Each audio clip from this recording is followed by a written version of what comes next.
ఈరోజు Telangana senior citizens association Vidyanagar Bhadradri Kothagudem జిల్లా వారి యొక్క ఆధ్వర్యంలో శ్రీ జ్యోతి అనాథ వృద్ధుల ఆశ్రమంలో ఈ కార్యక్రమాన్ని ఏర్పాటు చేసుకోవడం జరిగింది.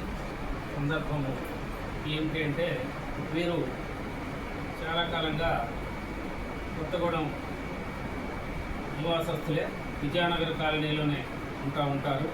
వీరు బొడ్లపాటి వెంకటరమణ ప్రమీల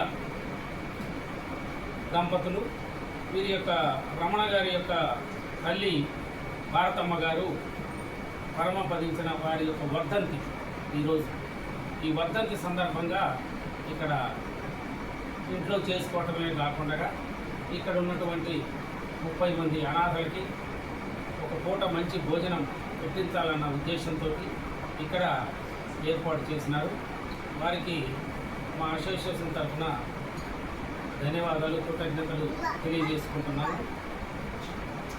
వారు తీసుకొచ్చినటువంటి ఈ స్వీట్స్, పళ్ళు, ఇక్కడ చేసినటువంటి వంటలు ఇవన్నీ కూడా ఇక్కడ నిర్వాహకురాలు జ్యోతి గారిని ఇక్కడ ఉన్నటువంటి వృద్ధులకి అందజేయాల్సిందిగా కోరుతూ భారతమ్మ గారి ఆత్మకు శాంతి చేకూరాలని ఆ భగవంతుని ప్రార్థించుకుంటూ ఈ కార్యక్రమం నిర్వహించడం జరుగుతుంది.